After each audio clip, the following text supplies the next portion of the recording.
Hi guys, मेरा नाम है साहिल खन्ना और आज की टेक न्यूज शुरू करते हैं। सबसे पहली न्यूज है दो लैंडमार्क जजमेंट की, जिसकी वजह से क्लैरिटी देखती हुई मिल रही है किस तरीके से एआई की कॉपीराइटिंग काम करेगी। एंट्रोपिक ने केस जीत लिया है, जहां पर एलिगेशन ये था कि एंट्रोपिक वालों ने अपना मॉडल ट्रेन किया है बहुत सारी कॉपीराइटेड बुक्स का यूज करके। कोर्ट ने कहा है ये फेयर यूज के अंतर्गत आता है। कोर्ट ने कहा है कि भाई जो कंटेंट है उसको मॉडिफाई करके ही निकाला जा रहा है, ना कि एज इट इज किया जा रहा है। इसकी वजह से आपके काम में कोई फर्क नहीं पड़ने वाला। तो ये चीज कॉपीराइट के अंतर्गत आती है, तो मतलब कुछ नहीं रोका जा सकता।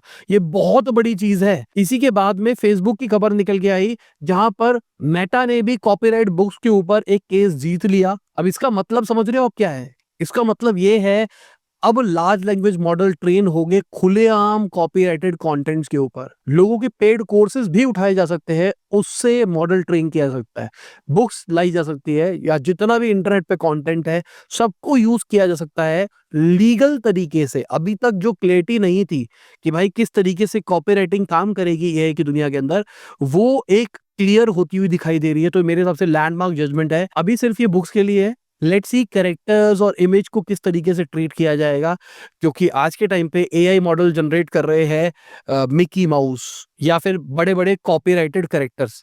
तो क्या वो भी अलाउड है या फिर नहीं है, या एग्जैक्ट मिकी माउस ना बने, उससे मिलता जुलता कुछ बन जाएगा, वो चलेगा। Let's see. मेरे हिसाब से इमेज वाली दुनिया में भी क्लैरिटी आनी बाकी है, कंटेंट के अंदर तो अब क्लैरिटी मिलती हुई दिखाई दे रही है। अगर परप्लेक्सिटी के सीईओ की बात करके चलूं, तो उन्होंने गूगल को बोला है अपना ऑपरेटिंग सिस्टम स्टार्ट से स्क्रैच से बनाना चाहिए उनको। मुझे भी पर्सनली ऐसा लगता है। मैं बताता हूँ कहानी क्या है। अभी के टाइम पे एंड्रॉयड जो यूज हो रहा है वो एक पुराने फ्रेमवर्क पे यूज हो रहा है, जिस तरीके से पूरी दुनिया यूज करती थी। पर पिछले 1 डेढ़ साल के अंदर जो एआई ट्रांजिट करता हुआ दिखाई दे रहा है वो खतरनाक है। पहले फोन के अंदर इतनी जीपीयू पावर नहीं होती थी, इतनी रैम नहीं हो सकती थी कि बहुत सारी प्रोसेसिंग ऑन डिवाइस कर पाए। बट आज के टाइम पे जो फ्लैगशिप फोन है उसके अंदर बहुत सारी प्रोसेसिंग पावर, बहुत कुछ आने लग गया है, जिसकी वजह से छोटे छोटे लार्ज लैंग्वेज मॉडल या बहुत सारी एआई टास्क बैकग्राउंड में परफॉर्म हो सकते हैं। फॉर एग्जाम्पल, मैंने अपने फोन को कहा कि भाई ये कर दे, और मेरा फोन वैसा कर रहा है। अभी दुनिया चेंज हो रही है, तो फोन का यूआई इंटरफेस सब कुछ चेंज होना चाहिए, ऐसा परप्लेक्सिटी के सीईओ का कहना है। अभी रिसेंटली उन्होंने कमेंट करके एआई ब्राउजर भी निकाला है, जो कि क्रोम के टक्कर देने के ऊपर है, और वो भी एआई एजेंटिक फ्लो के ऊपर काम कर रहा है। तो इनका कहना है कि जिस तरीके से हमारा ब्राउजर काम कर रहा है उसी तरीके से पूरा पूरा सिस्टम काम करना चाहिए। मेरे हिसाब से ये चीज हमको होती हुई दिखाई देगी। गूगल शायद अभी इतनी जल्दी क्यों नहीं कर रहा है, क्योंकि मास एडॉप्शन नहीं आ सकता इतनी जल्दी। डोंट एक्सपेक्ट कि हमको 10,000 रुपए वाले, 15,000 वाले, 20,000 फोन में इतना पावरफुल जीपीयू आर्किटेक्चर मिलेगा कि वो लार्ज लैंग्वेज मॉडल्स वगैरह सब कुछ बैकग्राउंड में रन कर पाए। सामने तो कर देगा, अगर आप खोलोगे तो बहुत सारे ऐसे मॉडल्स हैं जो कि फोन में चल रहे हैं, बट बैकग्राउंड में करना।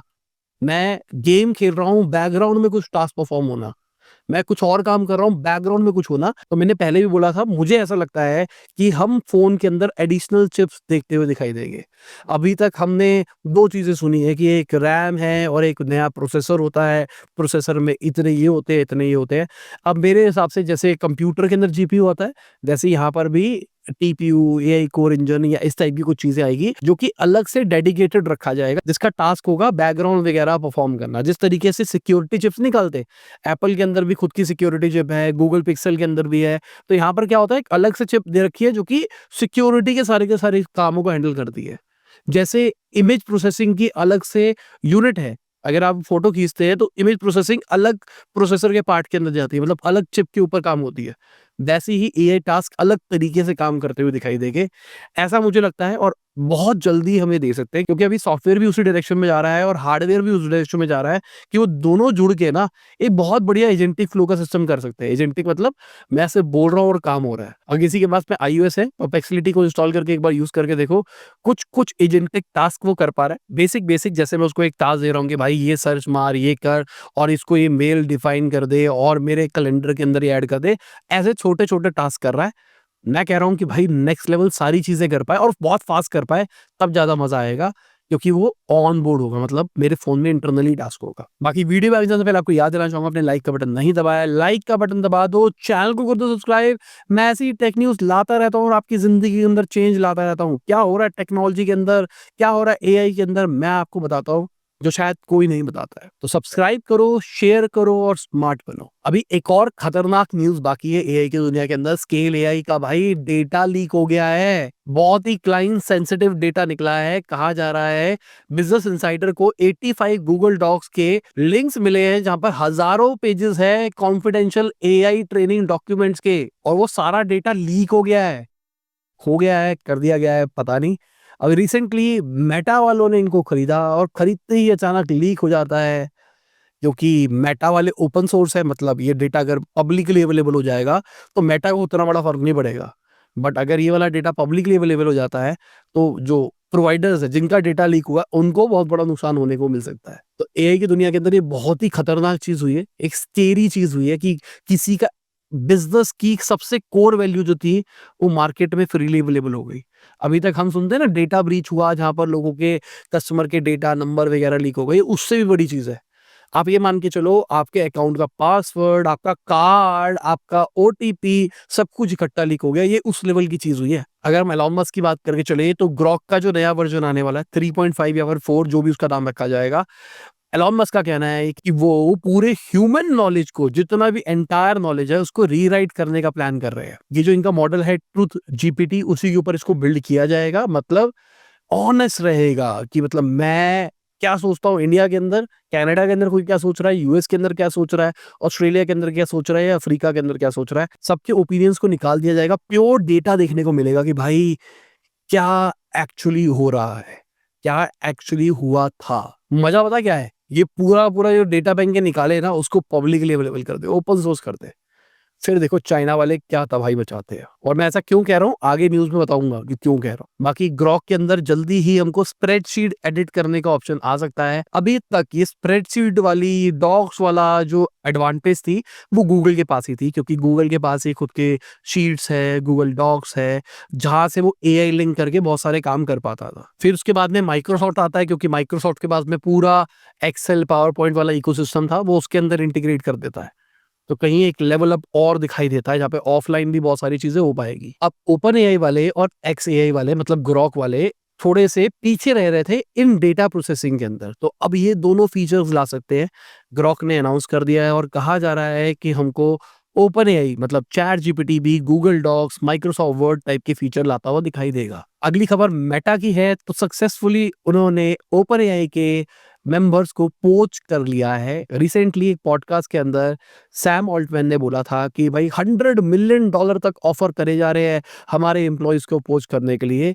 उसके बाद में जिन लोगों को हायर किया गया उनमें से एक ने सामने आके बोला है कि ये जो $100 मिलियन का आंकड़ा है ये फेक है, ये सिर्फ इसलिए क्रिएट किया गया है ताकि जिन लोगों को पोच किया जा रहा है वो सोचे कि भाई कहीं कम पैसों में तो नहीं हो रहे। अब समझो आप एक कंपनी में काम कर रहे हो, अब कोई कॉम्पिटिटर आपको खरीदना चाहता है, वो कहता है भाई मेरी कंपनी में आ जा, मैं सैलरी तो दूंगा ही, साथ में ज्वाइनिंग बोनस में $100 मिलियन दूंगा, तो आप चले जाओगे। ठीक है, अब कहानी ये है $100 मिलियन का एक्चुअल आंकड़ा ही नहीं है। आंकड़ा है $5 मिलियन का, $6 मिलियन का, $7 मिलियन का। आप $7 मिलियन में भी जाने के लिए एग्री कर रहे हो, बट अचानक मार्केट में खबरें आती है कि भाई एक्चुअली तो $100 मिलियन मिल रहा है। तो आपके दिमाग में क्या आएगा, बिल्कुल तो 7 ही मिल रहा है, 100 मिलना चाहिए। तो आप क्या करोगे, रीनेगोशिएट करना शुरू कर दोगे, या फिर आपका मूड उधर जाएगा, कुछ भी हो सकता है। तो इसी तरीके से सैम ऑल्टमैन ने गेम खेली थी, इनका ऐसा कहना है। बाकी फाइनली मेटा ने भाई पोस्ट तो कर ही लिया है। ओपन एआई के 3 रिसर्चर्स को किया गया है और ये अब सुपर इंटेलिजेंस की टीम को ज्वाइन करेंगे। कहा जा रहा है मार्क जकरबर्ग पर्सनली लोगों को कांटेक्ट कर रहे हैं व्हाट्सएप के ऊपर, मतलब उनको मैसेज ड्रॉप कर रहे हैं, उनसे बात कर रहे हैं, उनको घर पे इनवाइट कर रहे हैं, अपने खुद के घर पे इनवाइट कर रहे हैं। दिस मींस कितने सीरियस है वो उस चीज को लेके। मेरे हिसाब से जब वीआर उठने वाला था तो मेटा सबसे आगे था लीग के अंदर। आज एआर बन रहा है तो एआर के अंदर मैं कहूंगा कि मेटा के पास में एक एडवांटेज तो है। गोइंग फॉरवर्ड एडवांटेज लूज होता है तो बात अलग है, क्योंकि एआई के अंदर मेटा पीछे जाता हुआ दिखाई दे रहा है। मेटा ने स्टार्टिंग तो बहुत प्यारी करी थी कि भाई ओपन सोर्स के अंदर सबसे खतरनाक मॉडल हम ही है, बट कहीं ना कहीं जिस तरीके से चाइना आगे बढ़ रहा है ना, अब मेटा वाले थोड़े कंसर्न हो गया कि भाई हमको भी ध्यान देना पड़ेगा। इस चक्कर में मार्क जकरबर्ग दबा के अपनी टैलेंट की हायरिंग कर रहे हैं कि भाई सबसे बढ़िया बंदे एआई की मुझे ही मिल जाए। बाकी यूएस गवर्नमेंट की बात करके चले तो उनका कहना है कि डीप सीक चाइनीज मिलिट्री की मदद कर रहा है। अब यहाँ पे एक सवाल निकल के आ रहा है, डीप सीक चाइनीज मिलिट्री की मदद कर रहा है अपना मॉडल प्रोवाइड करके आर्मी वार्मी की चीजों के लिए। क्या ओपन एआई ने रिसेंटली यूएस गवर्नमेंट से डील नहीं करी थी? ये तो बात ही नहीं समझ में आती ना, मतलब कुछ भी बोलते रहते हैं यार ये। मतलब ਤੁਹਾਡਾ टॉमी टॉमी साडा टॉमी कुत्ता, ये वो वाला लॉजिक हो गया। देखो अगर यूएस वाले कहते हैं कि डीप सीक से जो सर्विलेंस डेटा निकल के आ रहा है, जो यूएस वाले लोग यूज कर रहे हैं, चैट पे बातें कर रहे हैं, वो सारा का सारा मिलिट्री यूज के लिए यूज हो रहा है, वो बात समझ में आती है। बट वो कैसे यूज होगा मेरे को नहीं पता, क्योंकि गवर्नमेंट के ऑपरेशंस पे रोकने की बात कर दी गई थी पहले ही। बिज़नेस वाले पहले ही बहुत कंसर्न है इन सारी चीज़ों को लेके। कोई बड़ा बिज़नेस होगा, अगर उसको डीप सीक यूज़ करना होगा, तो लोकली रन करके सारा का सारा काम कर लेगा। उसको क्यों डीप सीक का एपीआई चाहिए होगा? तो मेरे हिसाब से कहीं न कहीं यूएस वाले डर रहे हैं, जिस तरीके से चाइना आगे निकलता हुआ दिखाई दे रहा है। उन्होंने प्रोसेसरों के कि भाई जो latest state of the art processor है एनवीडिया के, वो हम चाइना नहीं जाने देंगे। चाइना वाले ने घुमा-फिरा के मँगा लिए। अभी इन्वेस्टिगेशन चल रही है। सिंगापुर के कुछ इंडिविजुअल्स थे जिनके ऊपर एलिगेशन है कि उन्होंने एनवीडिया के चिप डीपसीक वालों को दी है। सिमिलरली मलेशिया के अंदर भी इन्वेस्टिगेशन चल रही है और एट लास्ट चाइना वालों के पास पहुंच गई ना चिप, और अब तो उनका खुद का हुआवे भी बहुत बढ़िया चिप्स बनाने लग गया है। तो कहीं ना कहीं यूएस के लिए डबल ट्रिपल कंसर्न्स दिखाई दे रहे हैं। इसके साथ में चाइना वाले कह रहे हैं कि हम डीपसीक जैसे 100+ एआई मॉडल्स निकालेंगे आने वाले 18 महीने के अंदर। मतलब लंका लगने वाली है, समझो 100+। इंडिया वाले अपना निकाल रहे हैं 1-2 जिसमें गवर्नमेंट बहुत सपोर्ट कर रही है, ये सोच रहे हैं 100+।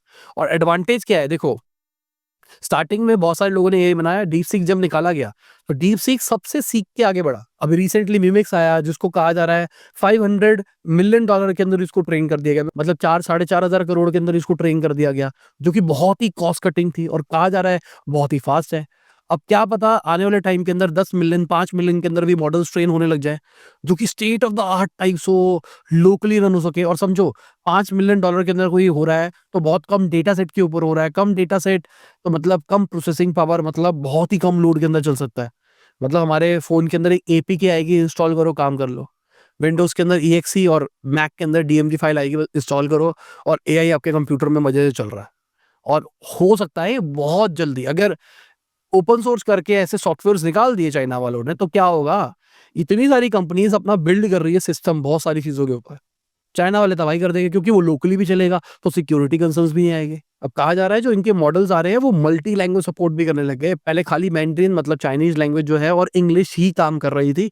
अब धीरे-धीरे और लैंग्वेज सपोर्ट लेके आ रहे हैं, तो तबाही वाली बात है। मतलब मैं तो सोच रहा हूँ कि मान लो छोटे-छोटे मॉडल्स आ गए, एक हिंदी का मॉडल है जो डाउनलोड कर लिया, इंग्लिश का मॉडल अलग से डाउनलोड कर लिया, अलग-अलग मॉडल डाउनलोड कर लेने जो कि लैंग्वेज एग्नोस्टिक हो गए, लैंग्वेज के ऊपर ही फोकस करेंगे और बहुत ही खतरनाक हो गए और वो यूज़ हो गए। मतलब जैसे मैं हिंदी में बोलूँगा, मेरे फ़ोन का एक छोटा-सा मॉडल होगा जो दिखेगा कौन-सी लैंग्वेज है, लैंग्वेज डिटेक्ट करके उस वाले मॉडल को वो दे देगा और वहाँ से आउटपुट आके मेरे पास रिज़ल्ट आ जाएगा। बहुत सारी चीज़ हो सकती है। सोच-सोच के ही मज़ा आ रहा है मेरे को तो, सही बताऊँ तो। होगा, नहीं होगा, वो बात की बात है। मैंने science fiction movies, web series बहुत देखी है, तो इस चक्कर में शायद मेरे को सोचने में ज़्यादा मज़ा आता है। बाकी डीपसीक का जो लेटेस्ट R2 मॉडल आने वाला है, उसके ऊपर थोड़ा-सा डिले किया गया है। कहा जा रहा है लैंग्वेज कैपेबिलिटीज़ को और इम्प्रूव किया जा रहा है और कोडिंग कैपेबिलिटीज़ को और इम्प्रूव किया जा रहा है। भाई लंका ना लगा दे। ये अभी जो एंट्रोपिक का लेटेस्ट मॉडल है या फिर गूगल का 2.5 प्रो मॉडल है या फिर चैटजीपीटी का 4.1 मॉडल है, उन सबसे बहुत बेटर ना निकल जाए इनका और वो भी ओपन सोर्स में चले। गलत ही तबाही मचा देंगे। बाकी डीपसीक वालों ने अपने प्राइसेस को 75% कट कर दिया है डेवलपर्स के लिए। यहाँ पर ऑफ पीक आवर्स की बात करी जाए। ऑफ पीक आवर का मतलब जहाँ पर ज़्यादा लोड नहीं पड़ता। मैं यहाँ पे आपको एग्जांपल देता हूँ। मान के चलो मेरे पास में एक कंप्यूटर है जहाँ पर 1 सेकंड के अंदर एक कोई भी टास्क परफॉर्म होता है, एग्जांपल के लिए, ठीक है? तो मैं हर सेकंड एक यूज़र को यूज़ कर सकता हूँ। तो मान के चलो पूरी दुनिया के अंदर यही सिस्टम चल रहा है और सबके सब वही यूज़ करते हैं। तो क्या होता है, कुछ टाइम होते हैं जिस टाइम पे पूरी दुनिया ज़्यादा यूज़ कर रही होती है। तो हर दुनिया का बंदा टास्क परफ़ॉर्म करे जा रहा है, करे जा रहा है, करे जा रहा है। जिसकी वजह से मेरा सीपीयू पे लोड पड़ रहा है, जीपीयू पे लोड पड़ रहा है, कंप्यूटर पे लोड पड़ रहा है, सब कुछ ज़्यादा पड़ रहा है। बट एक टाइम ऐसा आएगा जिस टाइम पे वो टास्क की जो लिमिट होगी वो कम हो जाएगी। एग्ज़ाम्पल के लिए पीक आवर्स पे 10 टास्क का ऑर्डर आता है पर सेकंड। तो मैंने क्या किया, मैंने 10 कंप्यूटर लगा दिए। 10 कंप्यूटर का मतलब 10 को टास्क हर सेकंड में परफ़ॉर्म कर सकते हैं। अब क्या होता है, जो नॉन पीक आवर्स होते हैं उस टाइम पे सिर्फ 2 ही टास्क आते हैं। तो लॉजिकली मेरे 8 कंप्यूटर खराब जा रहे हैं और वो चले भी जा रहे हैं, एनर्जी भी ले रहे हैं, सब कुछ ले रहे हैं। तो मेरे लिए तो वो वेस्ट ही है ना। तो इट्स बेटर उसको डिस्काउंट पे बेच दिया जाए। वहां पर अगर उस टाइम पे कुछ टास्क कराओगे तो काम हो जाएगा। अब कहानी ये है, लोग कहेंगे कि भाई अगर मैंने अपनी वेबसाइट के ऊपर या अपने ऐप के ऊपर कोई एआई मॉडल यूज किया है तो उसको लोग पी कार्स के अंदर यूज करेंगे, तभी तो पी कार्स पे काम चल रहा है। बट एक्चुअली बहुत सारे ऐसे काम होते हैं जो कि बैच में चलते हैं, बैकग्राउंड में चलते हैं, जिसकी आज जरूरत नहीं होती। फॉर एग्जाम्पल, हमारा जो सोन सिद्धि ऐप है, जो एस्ट्रोलॉजी वाली ऐप है, उसके अंदर हम ना डेली प्रिडिक्शंस निकालते हैं। मतलब आप बेस्ड ऑन आपकी कुंडली, मतलब वो जो न्यूज़पेपर में नहीं आता कि आज आपका दिन कैसे जाएगा, तो हमने वो वाला सिस्टम क्रैक कर लिया, तो हम उसकी प्रोसेसिंग करते हैं, सब कुछ करते हैं। अब उसमें से बहुत सारे रिजल्ट एआई से मिलके भी आता है। अब आज का रिजल्ट आज जनरेट नहीं होता है, हमने ऑलरेडी हफ्ते 2 हफ्ते का रिजल्ट ऑलरेडी जनरेट कर रखा होता है। अभी जो हमारा काम होता है वो छोटा होता है, उसको हम बैच में या फिर ऑफ पीक आवर्स में यूज नहीं करते क्योंकि बहुत बड़ा फर्क नहीं पड़ेगा। बट मान के चलो ये बहुत ही बड़े लेवल के ऊपर हो रहा है, जहां पर मान लो ई कॉमर्स वेबसाइट के पीछे एक एनालिटिक्स चल रहा है जिसके ऊपर एआई लगा हुआ है। अब आपकी ई कॉमर्स पे एनालिटिक्स आएगा कि पिछले हफ्ते आपका इतना सेल डेटा बढ़ता हुआ दिखाई दिया, आपके प्रोडक्ट्स के अंदर ये फ्लक्चुएशन दिखाई दिया, आपके अंदर ये दिखाई दिया, तो कहीं ना कहीं इस चीज को डिले किया जा सकता है ना। अगर आपके मिलियंस ऑफ यूजर्स है, इट्स बेटर इसको बैकग्राउंड में चला दो, रात को ओवरनाइट नॉन पीक आवर्स में चलेगा, और फिर उसके बाद में आपको एनालिटिक्स आउटपुट देके दे देगा। और सबसे बड़ी बात, 75% ऑफ या 50% ऑफ, मतलब आधे या 1/3 प्राइस के अंदर अगर आपको कोई भी चीज मिल रही है तो कॉस्ट बहुत ज्यादा सेव हो रही है ना, लार्ज स्केल के ऊपर। बाकी गूगल वालों ने जेमिनी मॉडल निकाल दिया है जो कि रोबोट्स के अंदर लोकली चल पाएगा, मतलब तबाही के डायरेक्शन में हम जा रहे हैं। एक रोबोट होगा जिसके अंदर एआई होगा जो कि लोकली प्रोसेस करेगा। बहुत टाइम से हम ये बातें कर रहे थे कि ऐसा होगा, जेमिनी वालों ने करना शुरू कर दिया है। गोइंग फॉरवर्ड जब हमको शायद प्रोसेसिंग पावर, कंप्यूटेशन पावर और बेहतर होती हुई दिखाई देगी, रोबोटिक्स और बेहतर होता हुआ दिखाई देगा, लार्ज लैंग्वेज मॉडल लाइटर और बहुत बेटर होते हुए दिखाई देंगे, तो शायद बहुत ही खतरनाक लेवल का मॉडल दिमाग में चल पाएगा और काम हो पाएगा। गूगल वालों को कहना है क्लाउड बेस्ड जो जेमिनी का रोबोटिक्स मॉडल है उसका जो परफॉर्मेंस आता है उसी के आसपास ही ऑन डिवाइस मॉडल रन कर पा रहा है। इन्होंने कोई state of the art model को आउट परफॉर्म भी किया है, नाम नहीं आया है, कौन सा होगा कमेंट सेक्शन में बताना आपके हिसाब से। बाकी अब समझो इनका मॉडल क्या क्या कर सकता है, आप उसको टास्क सिखा सकते हो, सीख सकता है और काम कर सकता है। इन्होंने अपने डेमो के अंदर कुछ टास्क भी करके दिखाया है। मेरे को एक वीडियो दिखाई थी किसी रोबोटिक सिस्टम की, देखो वो घर की क्लीनिंग कैसे कर रहा है, और ये जस्ट स्टार्टिंग है और ये हो चुका है। गोइंग फॉरवर्ड क्या क्या होगा, दिस इज स्केरी। इसके साथ पे गूगल ने अपना ओपन सोर्स जेमिनी सीएलआई भी निकाल दिया है जो कि गिटहब को-पायलट और कर्सर का कॉम्पिटिटर होने वाला है। अपाची 2.0 लाइसेंस के ऊपर आ रहा है, मतलब कंप्लीटली ओपन सोर्स है। इसको आप अपने हिसाब से मॉडिफाई करके आगे प्रोडक्ट बना के बेच भी सकते हो। अपने फ्री टियर के अंदर 60 रिक्वेस्ट पर मिनट इसको दे सकते हो, मतलब 1000 पर डे। इनका कहना है डेवलपर को जितना चाहिए होता है उससे ज्यादा ही है। ऑल्दो एपीआई का यूज कर रहे हैं पीछे, बट आपके लिए फ्री है। बहुत बढ़िया चीज है भाई। अब लाने की वाली बातें चल रही है ना, मुझे ऐसा लग रहा है कि एक कंपनी कुछ करती है, दूसरी कंपनी उससे बेटर निकाल के उसको फ्री कर देती है। बिजनेस कैसे बनेगा इस इंडस्ट्री के अंदर। मैंने एक वीडियो बनाई थी, एआई का बबल फट सकता है वगैरह वगैरह, उस डायरेक्शन में जाते हुए दिखाई दे रहे हैं। देखो एआई एक्चुअली काम तो कर रहा है, बट जिस तरीके से वो पैसा रेस कर रहा है, वैल्यूएशन डिसाइड हो रही है और खर्चा किया जा रहा है, अभी बिजनेस मॉडल नहीं दिखाई दे रहा उस लेवल का ना। ओपन एआई वाले दबा के पैसा तो खर्च कर रहे हैं पर बिजनेस नहीं बन रहा है। तो क्या होता है, जब इन्वेस्टर का पैसा रुकेगा तो बिजनेस बंद हो जाता है। तो यही देखने को ना मिले, इसी चक्कर में बबल ना बस होता हो दिखाई दे। अगर जानना चाहते हो मैं आई बटन में दे देता हूँ, उस वीडियो को देख लेना। क्या पता हम 6-8 महीने में ये चीज एक्सपीरियंस भी होते हुए देखे। बाकी एंट्रोपिक वालों ने भी अब एजेंटिक एप्स वाला सीन शुरू कर दिया है, जहां पर आप उनके चैटबॉट को बोल सकते हो कोई ऐप बनाने के लिए और वो ऐप बना के आपको दे देगा। जैसे गेम्स बना लो, कोई लर्निंग टूल बना लो, और भी बहुत सारी चीजें कर लो। साथ में Xiaomi की बात करके चले तो उन्होंने पहला एआई स्मार्ट ग्लास निकाला है अपना। $278 के आसपास का प्राइस है, 12 पिक्सल का कैमरा है, Qualcomm का AR1 चिपसेट है, बैटरी बैकअप भी 8.6 आवर्स का है। मेटा के रेबन से बेटर है, बट ओक्लेस के आसपास का दिखाई दे रहा है। अब कहानी ये है, मेटा वाले थोड़े ज्यादा एडवांस है। अगर मैं ग्लासेस की दुनिया में बात करके चलूं, इटरेशंस आ चुके हैं, प्लस वो ब्रांड बेच रहे हैं। मतलब आज मुझे रेबन का ग्लास पहनना है तो रेबन का ग्लास पहन रहा हूँ, उसके अंदर एआई मिल रहा है $100-150 एक्स्ट्रा देके। तो मेरे हिसाब से मेटा के पास अभी के टाइम पे तो लीड है, और बहुत सारे प्लेयर्स गूगल वाले इकोसिस्टम पे आ जाते हैं, तो शायद मेटा को खतरा हो सकता है। बट अभी ये दिखाई दे रहा है सब एआई क्लास कंपनीज अपना खुद का ही ऑपरेटिंग सिस्टम के पीछे लगी हुई है कि अपना सिस्टम, अपना एआई, अपना सब कुछ, अपना सब कुछ। और अगर गूगल के ऊपर आते हैं तो मजा आएगा। मतलब मैं तो कहता हूँ गूगल को अगर इस इंडस्ट्री के अंदर कुछ करना है, क्योंकि गूगल ने स्टार्टिंग में एंड्रॉइड को बनाने के लिए बहुत पैसा लगाया था, मतलब बहुत सारे इंसेंटिवाइज किया था।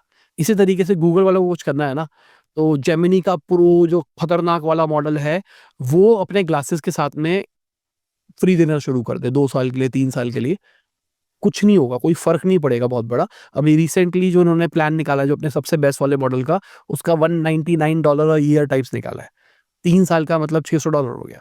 अब अगर आपको मार्केट कैप्चर करनी है और ये बहुत ज़्यादा डिवाइसेज़ तो बिकनी नहीं है, $100 की कॉस्ट मान के चलो, ठीक है? और वो मार्कअप जोड़ दो प्रोडक्ट प्राइस के ऊपर। इसकी वजह से होगा क्या?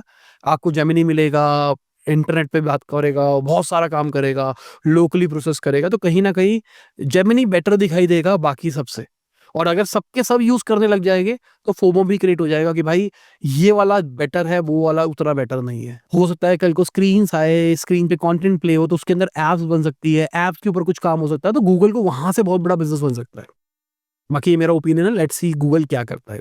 बहुत समझदार लोग हैं। बाकी एक इंजीनियर है, उन्होंने एआर एड्स को ब्लॉक करने का एक सिस्टम बनाया है स्नैप ग्लासेस के अंदर, जेमिनी का यहाँ पे यूज़ किया गया है। अगर आप कोई भी एक एआर एड देखोगे तो वहाँ पर आपको एड ब्लॉकर टाइप्स दिखाई दे जाएगा। भाई अभी तो ये सिस्टम बना नहीं है, आप उससे पहले इनको खत्म कर रहे हो। अब ब्लॉक हो जाएगा क्योंकि भाई कंपनीज़ को भी पता है यहीं से बिज़नेस बनने वाला है आने वाले टाइम पे एआर डिवाइसेज़ के अंदर। बट ठीक है भाई, बहुत बंदा शाना है, बहुत बढ़िया काम कर रहा है। अब समझा देता हूँ, मुझे क्या लगता है एडवर्टाइजिंग का गेम क्या होने वाला है, मुझे क्या लगता है दुनिया इसी डायरेक्शन में जाने वाली है। फ्यूचर में एआर ग्लासेस आ जाएंगे, मतलब ग्लासेस के अंदर स्क्रीन होगी। अब क्या होगा, एक कहीं पे कुछ सिस्टम लगा होगा, जब मैं उसकी तरफ देखूंगा तो वीडियो प्ले होनी शुरू हो जाएगी। मुझे ऐसा लगेगा नॉर्मल फोटो रियलिस्टिक हो गई है। हमने देखा न्यूज़पेपर के अंदर भी बहुत सारी एड्स आई है, अब बैनर्स के अंदर भी बहुत सारा काम किया जा रहा है, तो ये एक फ्यूचर ऑफ एडवर्टाइजिंग होगा, ऐसा माना जा रहा है। और ये पर्सनलाइज भी हो सकता है, मतलब आपके पास हिस्ट्री, पास डेटा के हिसाब से वो एड थोड़ी सी चेंज हो जाएगी। अभी नहीं हो रही, बट गोइंग फॉरवर्ड जब एडॉप्शन बहुत बढ़ जाएगा, तब ये चीज़ भी हमको देखने को मिलेगी। अब वो प्रोडक्ट जब आएगा, उससे पहले एड ब्लॉकर बना दिया बंदे ने। बाकी गार्टनर वालों का कहना है 40% जो एजेंटिक एआई प्रोजेक्ट्स है वो कैंसिल हो जाएंगे 2027 तक। इसका मतलब क्या है, जो एआई एजेंट्स की हम बात कर रहे हैं वो उतना बड़ा काम नहीं कर पाएगी जितना सोचा जा रहा है। अभी लग रहा है कि ये कर देगा, वो कर देगा, वो कर देगा, वो कर देगा, पर कई लोग बेसिक लेवल पे ही फॉल्टी निकलेंगे, जिसके चक्कर में वो बंद होते हुए दिखाई दे सकते हैं। यही मैं कह रहा हूँ, एआई बबल फटता हुआ दिखाई दे सकता है। ये एजेंट्स के लेवल पे फटते हुए बात कर रहा है, मैं तो कह रहा हूँ मॉडल लेवल पे भी फटता हुआ दिखाई देगा। बहुत सारी कंपनियां रैपर पे काम कर रही है, वो बंद होती हुई दिखाई देगी। रैपर का मतलब क्या हुआ, मैंने खाली फ्रंट एंड बनाया, पीछे मैं एपीआई यूज कर रहा हूँ, अपनी में नहीं खुद की, मतलब किसी की भी, गूगल की, जेमिनी की एपीआई यूज कर रहा हूँ, जहाँ पर बंदा चैट कर रहा है, जेमिनी से आउटपुट आ रहा है और मैं कह रहा हूँ मैंने प्रोडक्ट बना लिया। तो इस टाइप के कैटेगरीज वाले बिजनेस बंद होते हुए दिखाई दे सकते हैं। बाकी गूगल वालों ने नई ऐप निकाली है डोपल करके। अब ये कर क्या रहा है, अपनी फोटो डालो, आउटफिट की फोटो डालो, वो आउटफिट आपके कपड़ों के ऊपर आ जाएगा। यूएस के अंदर इसको लॉन्च किया गया है, ग्लोबली अभी कोई प्लान नहीं है निकालने का। वीपीएन लगा के यूज़ किया जा सकता है और ये तबाही है, तबाही। मतलब इंडिया के अंदर इंस्टाग्राम फोटोज़ अगर किसी को बनानी होगी, आपको कोई मॉडल ऑल्टरिंग करने की भी ज़रूरत नहीं है। अमेज़न से कुछ उठाओ, अपनी फोटो उठाओ, लगा दो। अरे वाह! एक ही जगह पे गए थे, एक ही कपड़े पहने थे, आपने हर लोकेशन के अंदर अलग-अलग कपड़े चेंज कर लिए हैं। हाँ, एक्यूरेसी अभी कहा जा रहा है कि उतनी बढ़िया नहीं है, फिटिंग कभी-कभार ऊपर-नीचे जा रही है, बट की फ़र्क पड़ना है।